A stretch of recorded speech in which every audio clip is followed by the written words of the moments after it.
Hey everybody, welcome to Workforce Gaming. I am Brad, here with Doug. Hey. We are here to finally, months later, conclude our 3, not 4-part series on Mass Effect Legendary Edition with Mass Effect 3. So I played through all these again. If you saw our last videos, this is my second time going through them. Played them all originally, like day of release, and then basically ignored them for like 10 years and kind of got back into them. So what I realized playing Mass Effect 3 again is this is why I never went back to them. Oh, jeez. I think, if you listen to our last one on Mass Effect 2, back then I considered it, this is one of the best games I've ever played. Replaying it, one of the best games I've ever played. Yeah. And I think Mass Effect 3 felt that from a lot of people, that a lot of people were like, this game is insanely good. You need to do this again. Like, you did so many unique things, so many cool things, this whole build up to everything at the end. And this game tries to do the same thing and just, it doesn't work.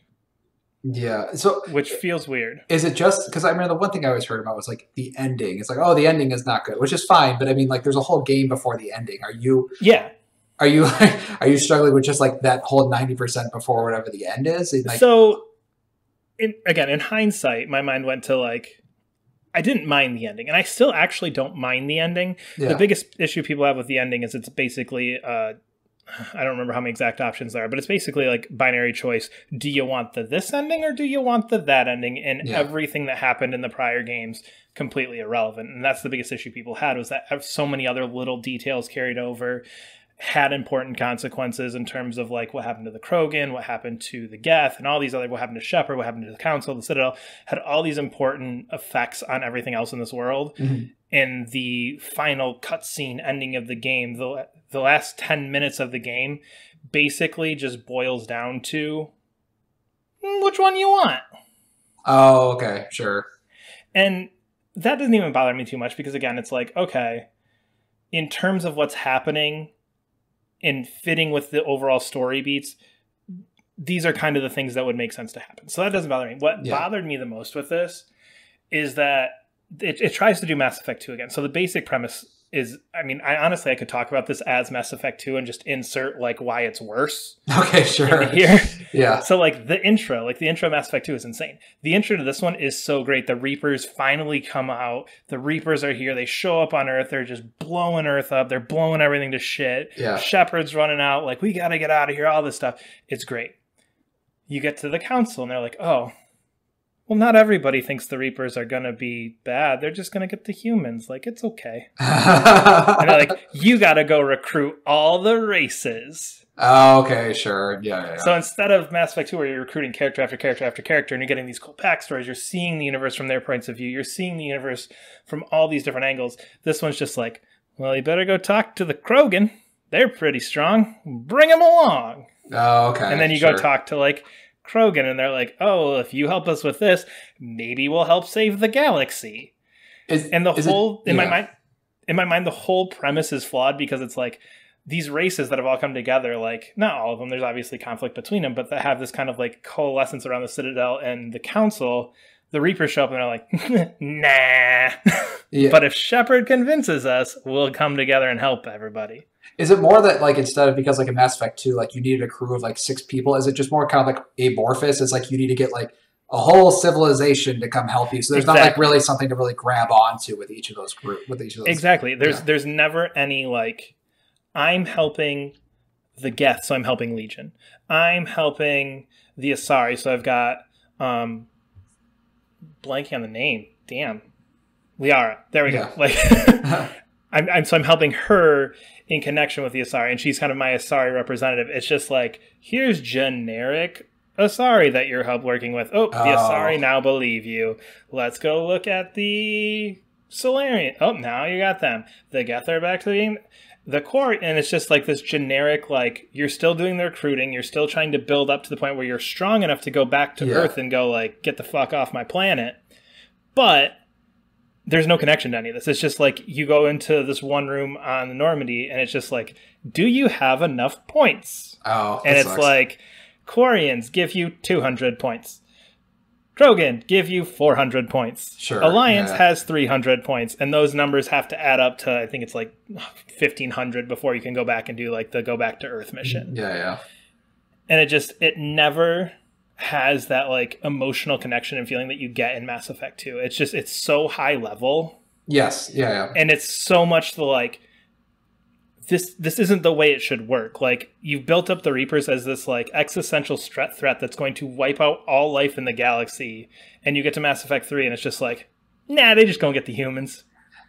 So you're more mad that it's like, at this point, characters should like, the plot shouldn't be do they believe him or not, because at this point everybody should already believe them that this is an actual issue. It's one of those things where, like, and they mentioned a couple times in the game, like, if only you'd believed Shepard the whole time, like, we would have been ready. And it's like, I just literally spent like 50 hours convincing you all to believe in Shepard over the last 2 games, and now you're just like... But the collectors really only went after humans for the most part. And in the first game, it was really the humans who kind of screwed stuff up. So it seems like this is fairly human-centric, so the rest of us just going to sit this one out and y'all take your chances. Yeah.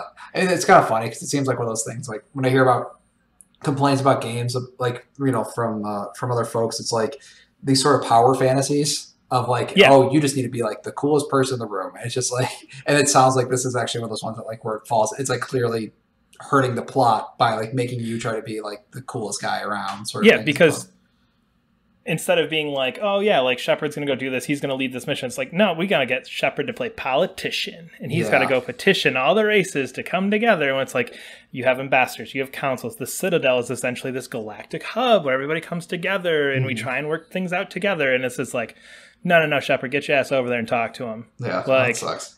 I'm sure they've got a big worm you got to blow up or something, and then they'll be like, we're coming. And it's just, and it just never feels like there's anything there. It feels so hollow that, like, by the time I got to the ending, it's like, okay, at least like these endings make sense. At least we're going to do one of these 2 things. This makes sense. I don't really like the way we got here. I wish there was more like choice and impact that those things had, but at least like Shepard being in this position feels right. So with the dang, that sucks. So it seems like a lot of that stuff then was like facilitating to him to get to that position. So it makes sense that he gets facilitated to put in whatever choice that is at the end. Then is that kind of the idea? Essentially, yeah. It's essentially like, you don't have to essentially go too deep into it. I'm not going to go too deep into it. Obviously, I mean, this has been out. The Legendary Edition has been out for a few months. Mass Effect 3 is 10 years old or whatever. Essentially, the ending is like big giant battle at Earth, like whatever forces you got together and the Reapers going at it. And you do have Shepard kind of like you've got the cool shot of like the Normandy out front and just all these big ass spaceships following behind the Normandy with like Shepard leading the charge in. So again, it builds it up to the point where Shepard like clearly is the person who should be the one leading. And I think that's the point they're ultimately trying to get through as you're going through this is like, no, like this is Shepard's army. Like Shepard brought the galaxy together. But it just never feels like they do enough to justify like why that needed to happen to begin with. Where it's just because I mean it literally is like, I don't think so. Is like kind of like the like, no, I don't think so. But Shepard, if you went around the galaxy talking to these people, you could get them. Yeah, it does feel like stories, especially video game stories. Like they try too hard to make like you're. I'm finding as I get older, like those stories where it's just like the one hero does the thing is like a lot less interesting than just a guy who happened to be around when stuff was going on and like maybe had some minor influence on it, which I think would probably fit better with the Mass Effect world, because especially what you said, because there's so much bureaucracy and governments and stuff set out. They're like maybe coming in for key decision points, but they're the ones taking the charge, sort of thing. Yeah, exactly. And again, the other thing with this too is obviously you have 1 and 2 to live up to. Like Shepard works flawlessly because Shepard is what you're saying in Mass Effect 1, where he's just like, oh, what the fuck? I touched this thing and something magic happened to me. That's crazy. Yeah. And then Mass Effect 2 is the like, okay, you know your shit about this.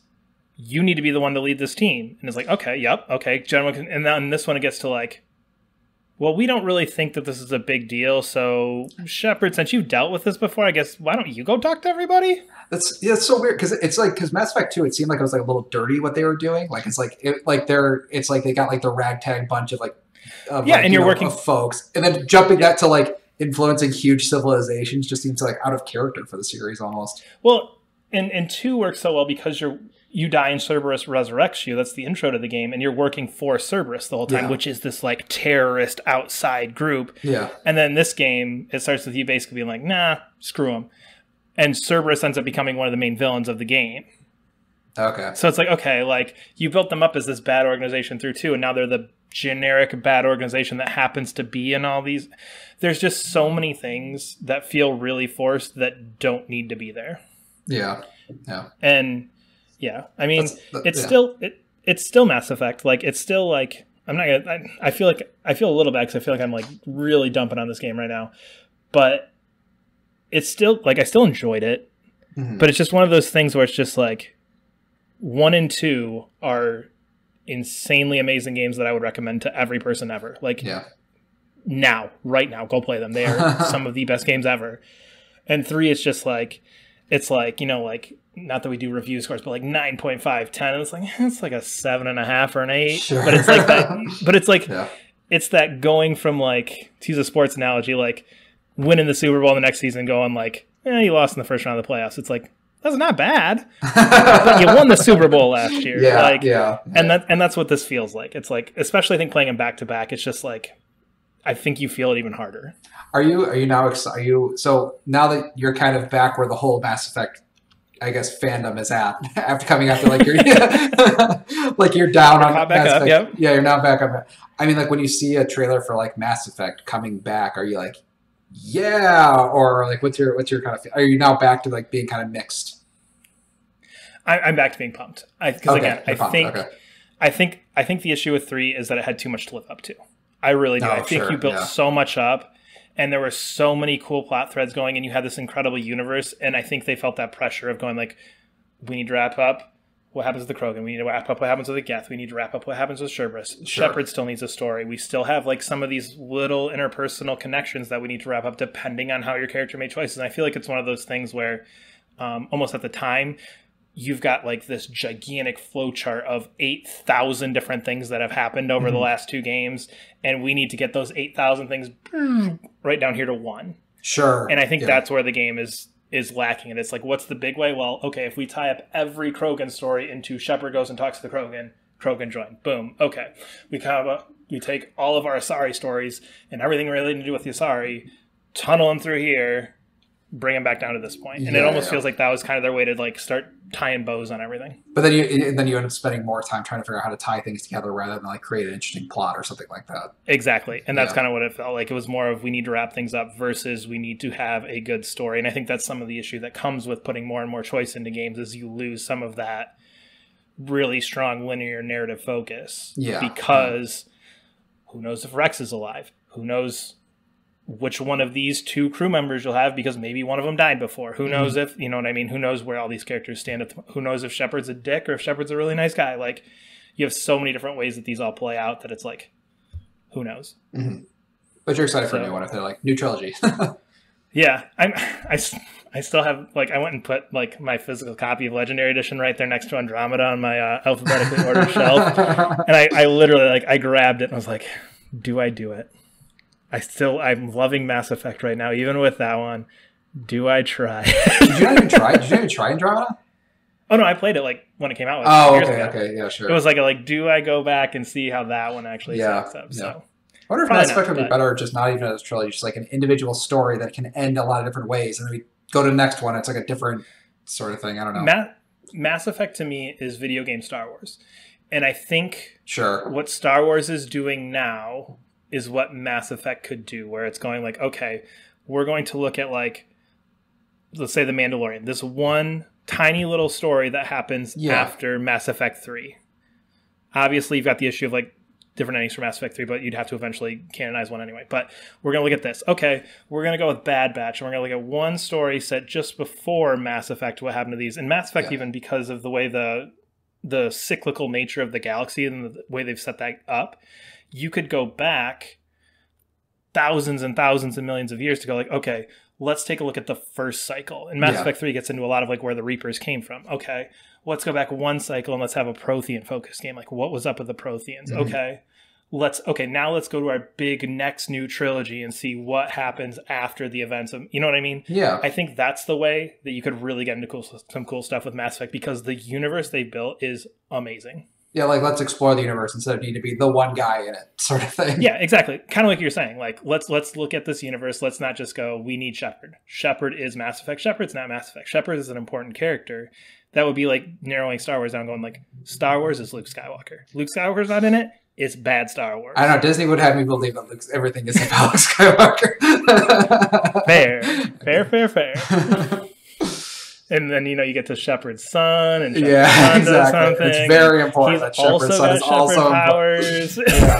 And Shepard's dad, who's actually secretly the Reapers to begin with. That would be very fun if they actually had like an offspring of Shepard just be kind of like one of your side characters who's like just not that, who's just like can't live up to it. Would be like kind of fun. And that'd be awesome.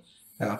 All right. We are Workforce Gaming. You can follow us on Twitter at Workforce Gaming and subscribe to us wherever you're listening. And we'll see you later. Bye.